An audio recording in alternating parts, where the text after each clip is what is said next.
సంవత్సరాలు అవుతుంది. ప్రతిసారి అసెంబ్లీ ఎలక్షన్స్ చేసినప్పుడు రూల్స్ అనేటువంటి ఫ్రీక్వెంట్గా మారుతూ ఉంటాయి.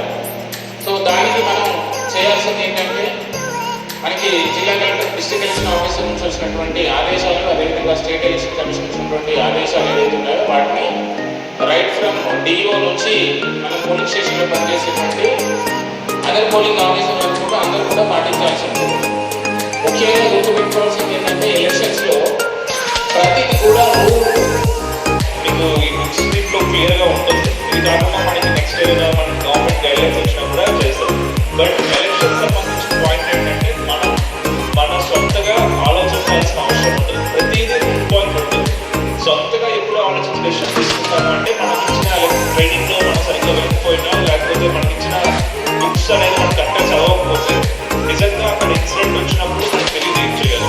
ఏదో వాళ్ళ తక్కువ పోలింగ్ స్టేషన్ వాళ్ళని వెళ్ళి ఫోన్ చేస్తాం, లేకపోతే సీనియర్స్లో లేకపోతే మేనమల్ని ఫోన్ చేస్తాం, లేకపోతే కొంతమంది ఎలక్షన్ ప్రెషర్లో పడి అక్కడ లోకల్లో ఒకరికి ఓటు, నా ఓటు ఎక్కడే ఉంది అని వస్తాడు.